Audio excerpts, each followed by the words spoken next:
जीत ले हम सारी दुनिया। बीच हमें आज खोने दो, रोज उसे थोड़ा बढ़ने दो। छू लेंगे आकाश हम, मन के विचार हकीकत बने। सिद्धि फल से आनंद देंगे, कोशिश कर बढ़े, सोच बुलंद करे।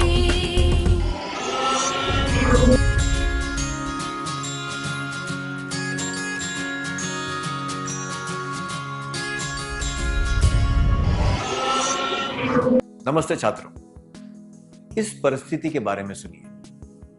आप एक फलों की दुकान पर हैं, जहां से आप आमतौर पर फल खरीदते हैं। आप वहां एक व्यक्ति से मिले जिसे आप जानते हैं। आप उसको देखकर मुस्कुराए, फिर उससे कुछ बातें की। फिर आपने अनार का भाव पूछा।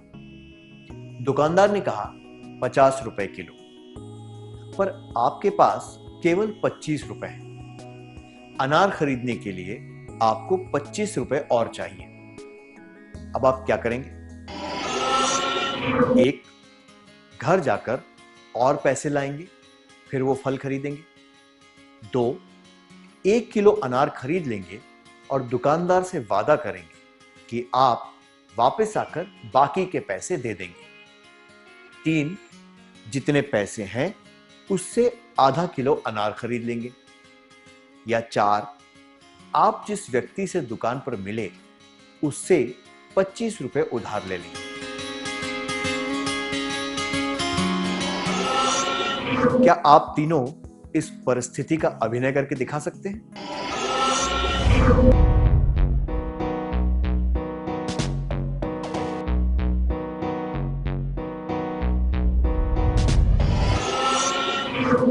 धन्यवाद। परिस्थिति को ध्यान में रखते हुए आप उस समय जो सोच रहे हैं, आप उसके अनुसार इनमें से कोई भी निर्णय ले सकते हैं, है ना? तो समस्या एक रुकावट होती है जो हमारी इच्छाओं को पूरी करने की राह में आती है। इस रुकावट का सामना करना, इससे निपटना और इससे बाहर निकलना, इसे ही समस्या को हल करना कहते हैं। मैं दोहराता हूं, समस्या एक रुकावट होती है जो हमारी इच्छाओं को पूरी करने की राह में आती है। इस रुकावट का सामना करना, इससे निपटना और इससे बाहर निकलना, इसे ही समस्या को हल करना कहते हैं। हमारे जीवन में हम कई परेशानियों का सामना करते हैं। परीक्षा के समय तेज आवाज में चलने वाले लाउडस्पीकर, ट्रैफिक जैम, ऊंची दीवार पर मकड़ी के जाले जहां हाथ नहीं पहुंचता, अटारी से भारी सामान निकालना, जब माता पिता घर पर ना हो तब भाई या बहन का बीमार पड़ जाना इत्यादि। क्या अब आप ऐसी समस्याओं की सूची बना सकते हैं जो हमारे रोजमर्रा के जीवन में आती हैं?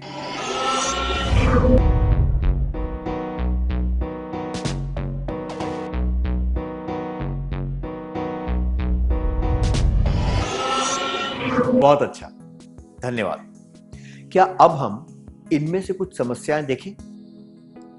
टीवी पर जब आपका मनपसंद कार्यक्रम आ रहा हो, तब घर के राशन का सामान खरीदने जाना, भीड़ वाली बस में सफर करना क्योंकि आप जल्दी में हैं, बहुत भारी सामान उठाना, नए जूते पहनने की आदत डालना जो आपको चुभते हैं, जब कोई लगातार बातें कर रहा हो तब किसी चीज पर ध्यान देने की कोशिश करना, परीक्षा से एक दिन पहले बीमार पड़ जाना,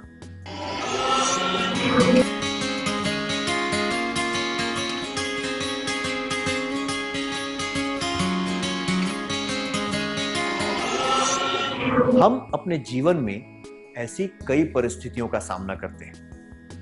इस सत्र में हम विस्तार से इस बारे में बात करेंगे कि समस्याओं को हल करने के लिए हमें किन चरणों से गुजरना पड़ता है। जीवन की किसी समस्या में और गणित की समस्या में क्या अंतर होता है? गणित की समस्या को हल करने के एक या दो तरीके हो सकते हैं, पर जीवन की समस्या के बहुत से हल हो सकते हैं। उदाहरण के लिए, अगर आप उस समस्या के बारे में सोचें जो हमने इस सत्र की शुरुआत में देखी थी, तो गणित के अनुसार अनार खरीदने के लिए और कितने पैसे चाहिए? इसका केवल एक जवाब है, 25 रुपए। 4 का वर्गमूल क्या है? इस समस्या के दो जवाब हो सकते हैं, अधिक 2 और घटाओ 2। पर वास्तविक जीवन की समस्याओं में कई हल हो सकते हैं, जैसे कि हमने पहले देखा था, दुकानदार को बाकी के पैसे बाद में देना, पहचान वाले व्यक्ति से पैसे उधार लेना, या जितने पैसे हैं उतने ही फल खरीदना। हमने इससे क्या सीखा? वास्तविक जीवन की समस्याओं के लिए हमें परिस्थिति को ध्यान में रखते हुए हल ढूंढने चाहिए। आइए अब एक क्रियाकलाप करते हैं। कामिनी की स्कूल के वार्षिक महोत्सव के बारे में घोषणा हो गई है। एक विद्यार्थी किसी भी एक प्रतियोगिता में भाग ले सकता है। कामिनी चित्रकला और नृत्य दोनों में अच्छी है। कामिनी ने कुछ देर सोचने के बाद एक निर्णय लिया। क्या आप दोनों आगे आकर कामिनी और उसकी सहेली की भूमिका निभा सकते हैं?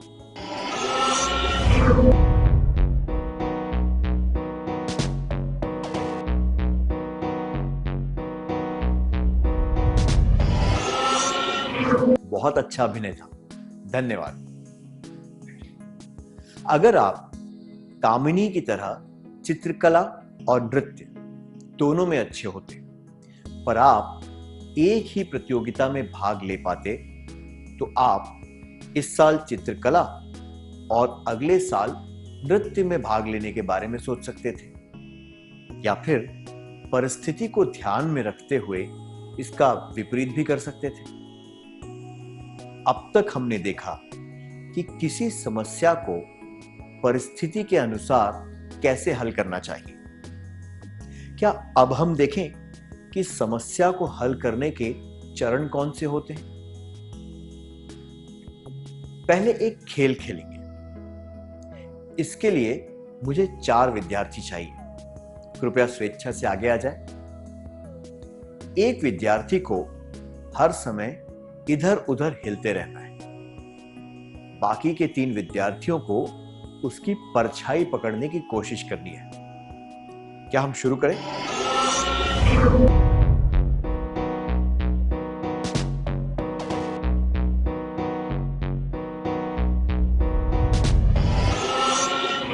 धन्यवाद। क्या आप उस हिलते हुए व्यक्ति की परछाई को पकड़ पाए?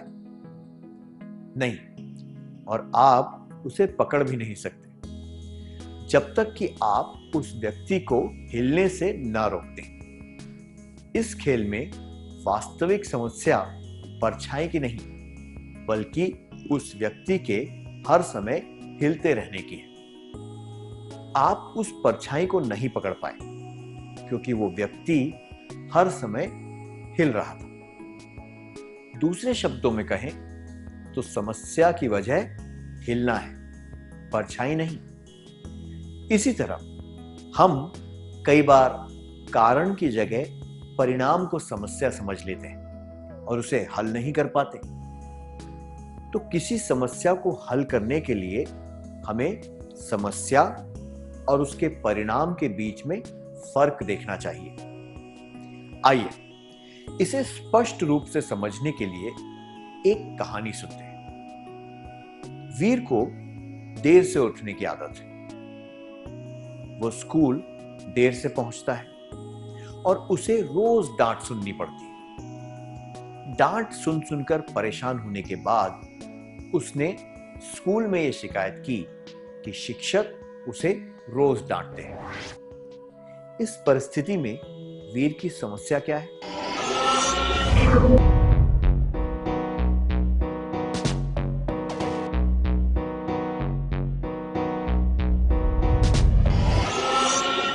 अपने जवाब देने के लिए धन्यवाद। वीर की समस्या क्या है? डांट पड़ना या सुबह देर से उठना। वीर देर से उठता है, इसलिए वो स्कूल भी देर से पहुंचता है। इस वजह से उसे शिक्षकों की डांट सुननी पड़ती है। अगर वीर ये बात समझ जाए तो वो इस समस्या का हल ढूंढ सकता है। सत्र की शुरुआत में हमने फल की दुकान वाली परिस्थिति देखी थी। उसमें समस्या थी पैसे न होना और उसका परिणाम था फल न खरीद पाना। अगर ये अच्छी तरह समझ आ जाए तो इसका हल आसानी से निकाला जा सकता है। तो ये जरूरी है कि समस्या को स्पष्ट रूप से पहचान लिया जाए। समस्या हल करने के चरण। हमें समस्या को पहचानना चाहिए। अब एक क्रियाकलाप करेंगे। स्क्रीन पर एक तालिका दिखाई जाएगी जिसमें 2 खंड हैं। पहले खंड में कुछ परिणाम दिए गए हैं और दूसरे खंड में समस्याएं दी गई हैं, पर इनका क्रम सही नहीं है। आपको इनके सही जोड़े बनाने हैं। क्या हम शुरू करें? असर अथवा परिणाम। समस्याएं। माता पिता की डांट, खाने पीने की गलत आदतें होना, भविष्य के बारे में स्पष्टता ना होना, समझदारी की कमी, पढ़े गए पाठ याद ना रहना, जिद, अनुचित व्यवहार, तबीयत ठीक ना होना, समझे बिना पाठ को रटना, दोस्तों के साथ झगड़ा, आगे की योजना ना बनाना।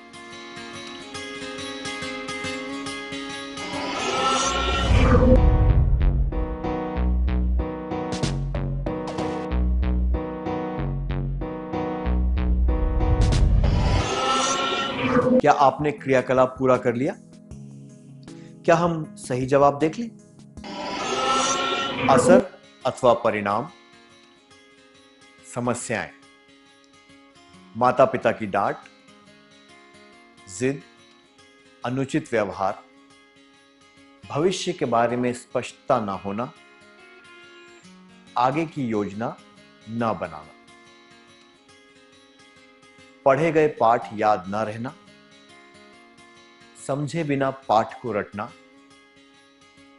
तबीयत ठीक ना होना, खाने पीने की गलत आदतें, दोस्तों के साथ झगड़ा, समझदारी की कमी,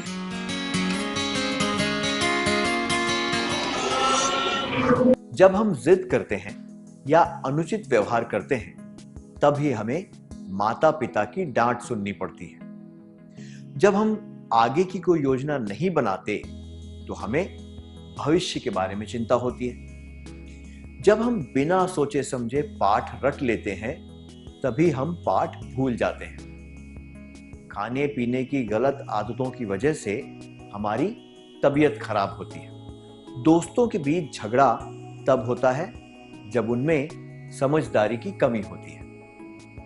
हमने इससे क्या सीखा? अगर हम समस्या और उसके परिणामों के बीच का फर्क समझ जाएं, तो हमारे लिए समस्या को हल करना आसान हो जाता है। अब हम इस सत्र का सार संक्षेप कर लें।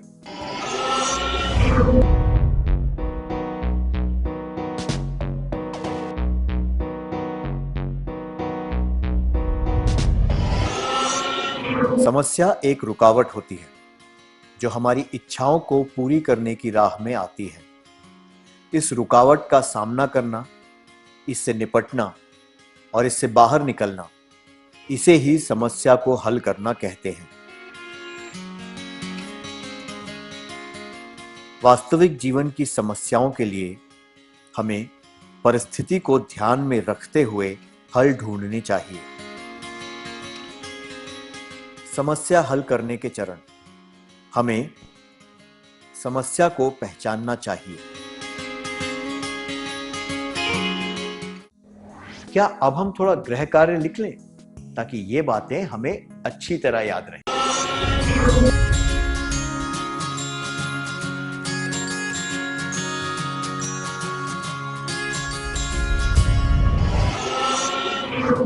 नमस्ते छात्रों, कैसे हैं आप सब? बहुत अच्छी बात है। पिछले सत्र में हमने सीखा था कि समस्या एक रुकावट होती है जो हमारी इच्छाओं को पूरी करने की राह में आती है। इस रुकावट का सामना करना, इससे निपटना और इससे बाहर निकलना, इसे ही समस्या को हल करना कहते हैं। वास्तविक जीवन की समस्याओं के लिए हमें परिस्थिति को ध्यान में रखते हुए हल ढूंढने चाहिए। समस्या हल करने के चरण: हमें समस्या को पहचानना चाहिए।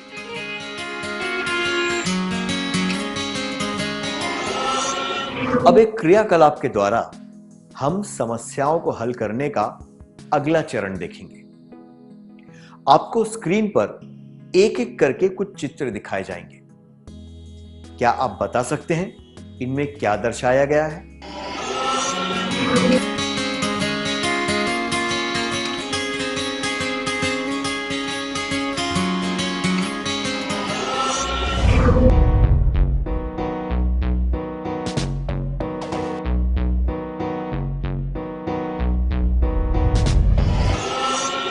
क्या आप चित्रों को पहचान पाए? प्रत्येक चित्र अलग था, है ना? इन सब चित्रों में अलग अलग तरह से कटा हुआ केला दिखाया गया था। पहले चित्र में उसे लंबा काटा गया था, दूसरे चित्र में वो आड़ा कटा हुआ था और तीसरे चित्र में तिरछा कटा हुआ था। आप में से कुछ लोग पहचान नहीं पाए होंगे क्योंकि ये अलग अलग तरीके से दिखाया गया था। अगर आपने इसे अलग नजरिए से देखने की कोशिश की होती तो शायद आप केले को पहचान पाते। इसी तरह अगर किसी समस्या को अलग नजरिए से देखा जाता है तो उसके हल ढूंढना आसान होता है। उदाहरण के लिए फल की दुकान वाले दृश्य के बारे में सोचिए जो हमने पिछले सत्र में देखा था। इस परिस्थिति में क्या समस्या है? आपके पास 25 रुपए कम है। इसे हल करने के लिए आप इस तरह सोच सकते हैं, क्या 1 किलो अनार खरीदना जरूरी है? 25 रुपए किसे देने चाहिए? क्या मैं दुकानदार को इतनी अच्छी तरह जानता हूं कि मैं उसे बाद में आकर बचे हुए पैसे दे दूं? मेरी मदद और कौन कर सकता है? क्या इस परिस्थिति में किसी से पैसे उधार लेना ठीक है? क्या मुझे इस परिचित व्यक्ति से उधार लेकर दुकानदार को पैसे दे देने चाहिए? क्या मैं इस व्यक्ति को इतनी अच्छी तरह जानता हूं कि इससे पैसे उधार ले सकूं? क्या ये मुझे पैसे देगा?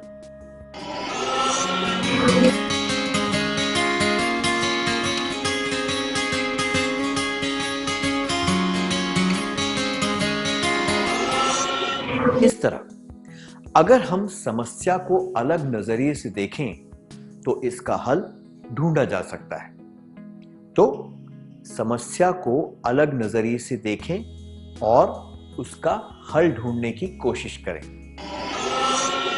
समस्या हल करने के चरण: हमें समस्या को पहचानना चाहिए, समस्या का विश्लेषण करना चाहिए, उसको हल करने के तरीकों के बारे में सोचना चाहिए।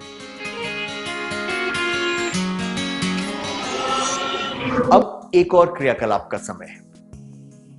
कमल को आमतौर पर जितने अंक मिलते हैं इस बार की परीक्षा में उससे कम अंक मिले। उसके शिक्षक और माता पिता निराश हैं। अगर आप कमल होते तो आप इस समस्या की वजह कैसे ढूंढते? क्या आप इस बारे में सोचकर मुझे बता सकते हैं?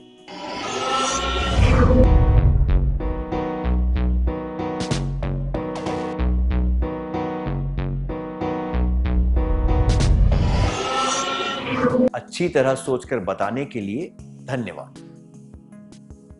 क्या मैंने अच्छी तरह पढ़ाई की थी? मैंने जो भी पढ़ा था, क्या मुझे वो अच्छी तरह समझ में आया था? क्या मैंने मन लगाकर पढ़ाई की थी? परीक्षा के लिए जितने भी पाठ पढ़ने थे, क्या मैंने वो सारे पढ़ लिए थे? क्या मुझे पाठ याद रखने में परेशानी होती है? अगर समस्या को इस तरह अलग अलग दृष्टिकोण से देखा जाए तो कम अंक प्राप्त होने के कारण पता किए जा सकते हैं और इसका हल भी ढूंढा जा सकता है। अब चौथा चरण है। आइए फल की दुकान वाली समस्या फिर से देखते हैं और उसके हल ढूंढने की कोशिश करते हैं। घर जाकर 1 किलो फल खरीदने के पैसे ला सकते हैं।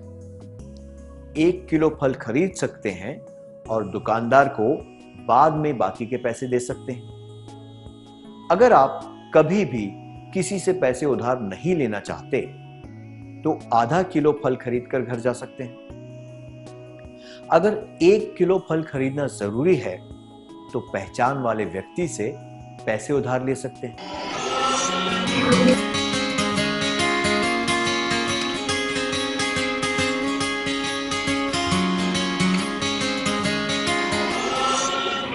आप अच्छी तरह सोचकर इनमें से एक विकल्प चुनेंगे, है ना?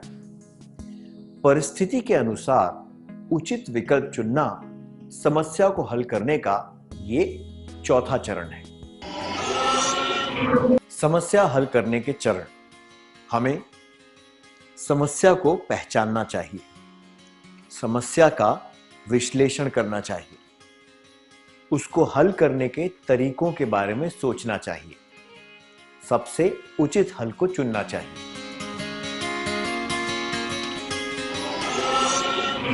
अब एक क्रियाकलाप करेंगे।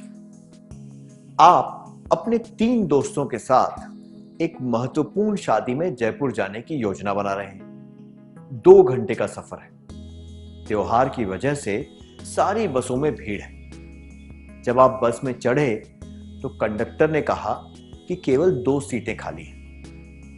आप क्या करेंगे? 1, क्या आप में से 2 व्यक्ति इस बस में बैठकर जाएंगे और बाकी के 2 अगली बस का इंतजार करेंगे? 2, क्या आप सब मिलकर अगली बस का इंतजार करेंगे?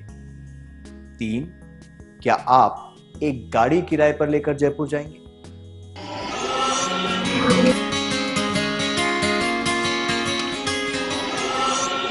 क्या आप में से 4 विद्यार्थी आगे आकर इसका अभिनय करके दिखा सकते हैं?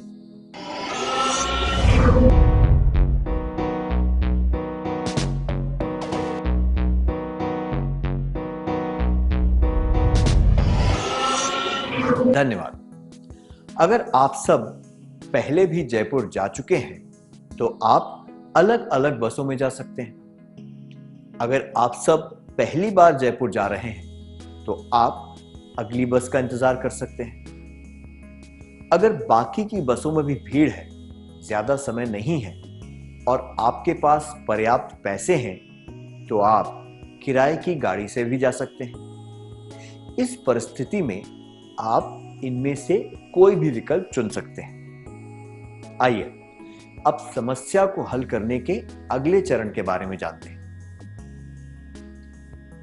कृपया जोड़े बनाकर बैठ जाइए। स्क्रीन पर एक डिजाइन दिखाई जाएगी। आपको वो डिजाइन अपनी नोटबुक में बनानी है।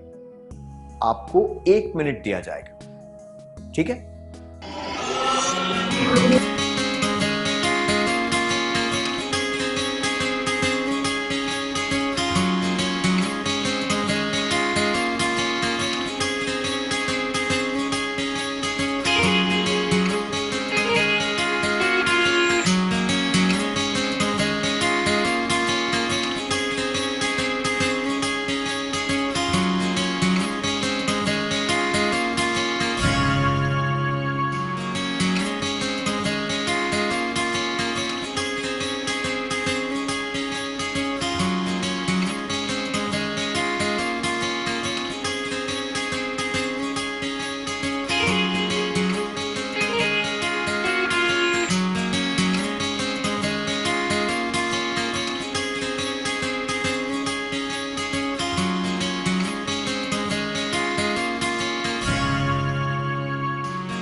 पहली बार में आप में से कितने लोग इसे सही तरीके से बना पाए? कृपया अपने हाथ ऊंचे करिए। यह आसान नहीं था, है ना? अगर आप इसे कर पाए तो यह एकदम सही तरीके से नहीं बना था। ठीक है? अब 2 पेंसिलें लें और उन्हें एक रबड़ से साथ में बांध लें। अब इस डिजाइन को फिर से बनाने की कोशिश करें।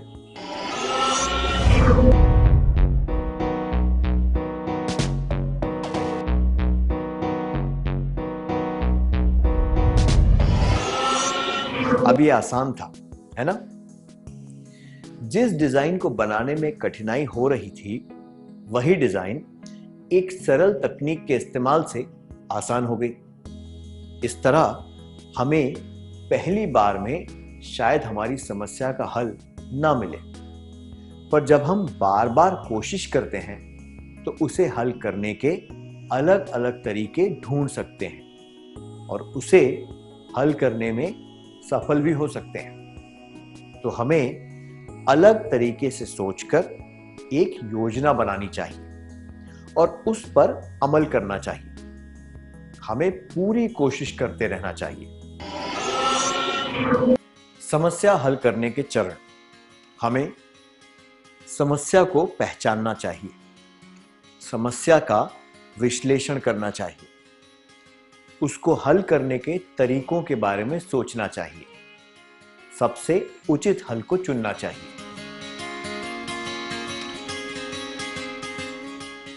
अलग तरीके से सोचना चाहिए, एक योजना बनानी चाहिए, योजना पर अमल करना चाहिए और प्रयत्न करते रहना चाहिए। अब एक और क्रियाकलाप। आपको करारी कचौड़ियां खाना पसंद है, पर आपको कचौड़ी बनाना नहीं आता। आपके माता पिता घर पर नहीं है, पर उन्होंने कचौड़ी का मसाला और आटा तैयार करके रखा है। घर पर कोई नहीं है, इसलिए आप अकेले ही इसे बनाने की कोशिश कर रहे हैं। आपको कठिनाई हो रही है। अच्छी कचौड़ी कैसे बनती है, यह आप किस तरह सीख सकते हैं? क्या आप 4-4 के समूह बनाकर इस बारे में चर्चा कर सकते हैं और अपने जवाब बता सकते हैं?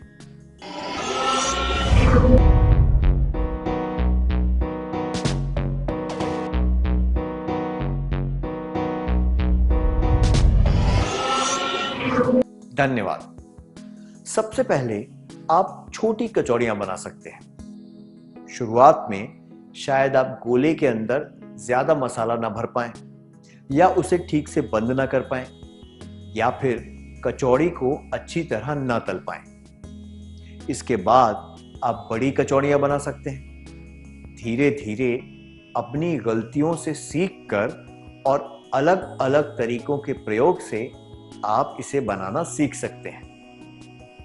अब समस्या को हल करने का अगला चरण। केवल हल ढूंढना पर्याप्त नहीं होता। यह भी महत्वपूर्ण है कि आप समस्या को समझकर उससे सीखें, ताकि भविष्य में आपको ऐसी समस्याओं का सामना न करना पड़े। उदाहरण के लिए, अगर हम उस फल वाली समस्या को लेते हैं, उससे हमने सीखा कि हमेशा ज्यादा पैसे लेकर बाजार जाना चाहिए। इसी तरह हमें अपनी गलतियों को नहीं दोहराना चाहिए। समस्या हल करने के चरण। हमें समस्या को पहचानना चाहिए, समस्या का विश्लेषण करना चाहिए, उसको हल करने के तरीकों के बारे में सोचना चाहिए, सबसे उचित हल को चुनना चाहिए।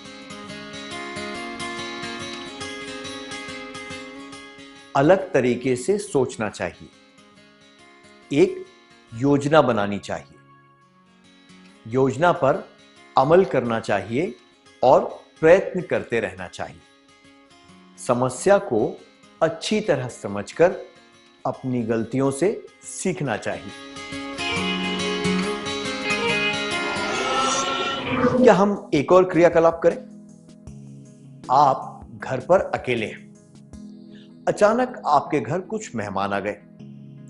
आप उन्हें पीने के लिए कुछ देना चाहते हैं। कुछ लोगों को कॉफी चाहिए और कुछ को चाय। जब आप रसोई में गए तो आपने देखा कि घर में दूध नहीं है। क्या कुछ विद्यार्थी आगे आकर इस दृश्य का अभिनय करके दिखा सकते हैं? फिर आपको बताना है कि आपने इससे क्या सीखा।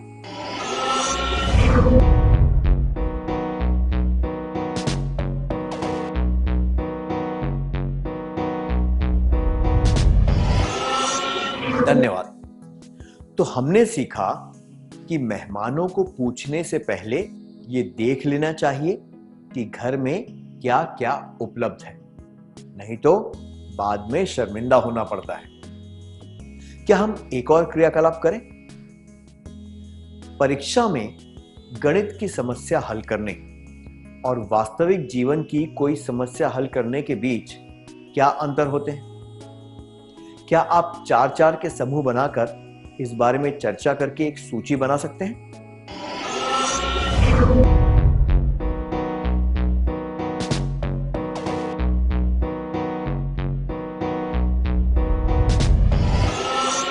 धन्यवाद। परीक्षा में गणित की समस्या हल करते समय हल करने के केवल एक या दो तरीके हो सकते हैं।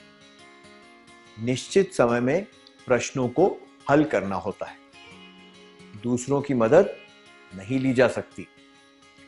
उत्तर पुस्तिका देने के बाद उसमें कोई बदलाव नहीं किए जा सकते। दूसरे लोग हमारे काम का मूल्यांकन करके हमें अंक देते हैं। जबकि वास्तविक जीवन की समस्याओं को हल करते समय परिस्थिति के अनुसार उसके कई हल हो सकते हैं। अगर आपातकालीन स्थिति ना हो तो पूरा समय लेकर समस्या के बारे में सोचा जा सकता है। हम जिन पर भरोसा करते हैं उनसे मदद ली जा सकती है। गलती को सुधारा जा सकता है। स्वमूल्यांकन और सुधार किए जा सकते हैं। पहलू, गणित की समस्या, वास्तविक जीवन की समस्या। हल, केवल एक या दो हल निकल सकते हैं। परिस्थिति के अनुसार इसके कई हल हो सकते हैं। समय निश्चित, समय मिलता है। अगर आपातकालीन स्थिति ना हो तो पूरा समय लेकर समस्या के बारे में सोचा जा सकता है। दूसरों की मदद, दूसरों की मदद नहीं ले सकते। हम जिन पर भरोसा करते हैं उनसे मदद ली जा सकती है।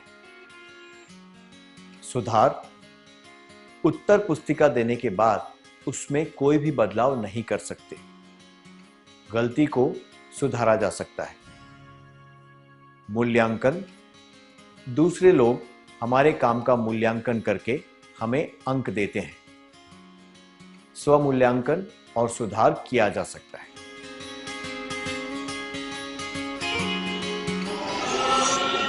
हमने इससे क्या सीखा? जीवन में समस्याएं तो होती हैं, इनसे डरने से कोई फायदा नहीं होता। अच्छी तरह सोचने से इन्हें आसानी से हल किया जा सकता है। अब तक हमने देखा कि समस्याओं को हल करने के कौन से चरण हैं। आने वाले सत्रों में हम समस्याओं को हल करने के कुछ तरीकों और तकनीकों के बारे में सीखेंगे। अब सत्र का सार संक्षेप करने का समय है।